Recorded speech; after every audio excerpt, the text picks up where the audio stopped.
Good day and welcome to our group presentation. Our presentation is about network addressing. Before we proceed to our content of our presentation, I would like to introduce you to our group member. My name is Muhammad Haji Ashraf bin Razali.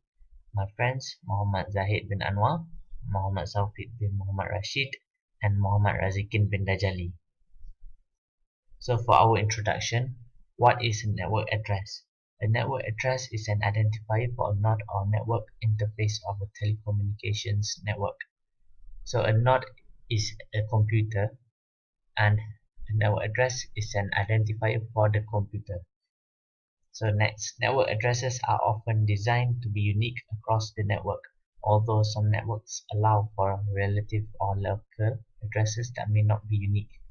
So what it's saying here is that the network address, which is the identifier, must be unique for every computer. So no computer have the same addresses. Okay, next. The future of network addressing is unlimited. There's no end in sight. It will continue. It will. The future of network addressing is unlimited.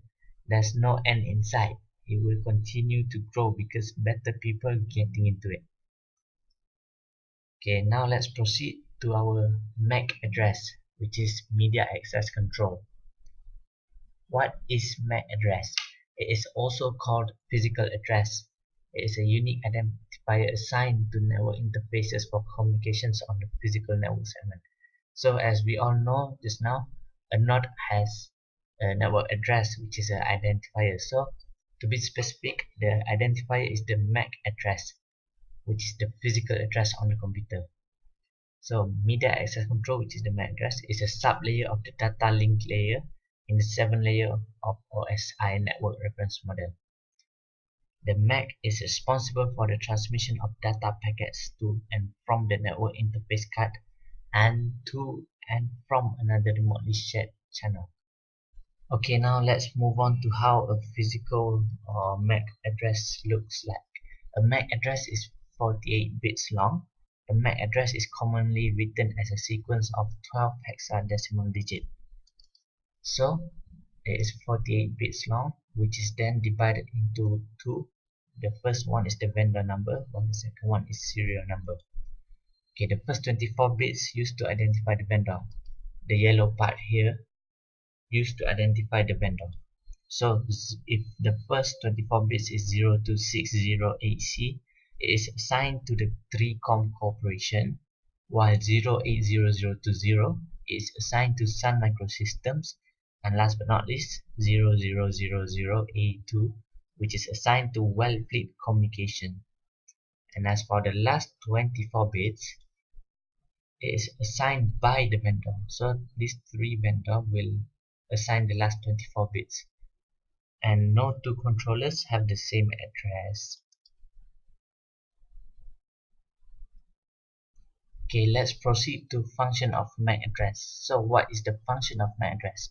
On the sending side, the MAC sublayer is responsible for creation of frames from network layer packets by adding the frame header and the frame trailer.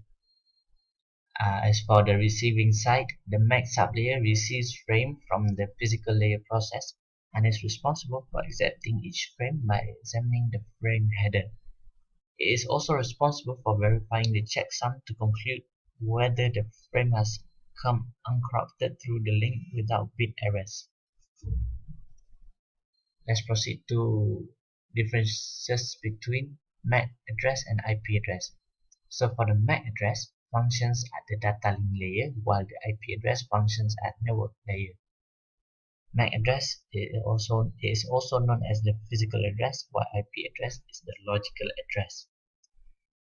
For MAC address, it is fixed, while IP address it changes with the relocation of device from one network to another. As for the length for the MAC address, it is 48-bit address. As for the IP address, it is 32-bit address.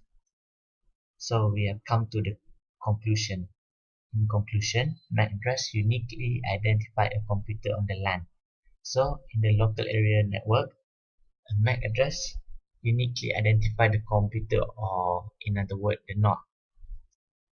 Next, the MAC address is an essential component required for network protocols like TCP/IP to function. That's it from our group. Thank you.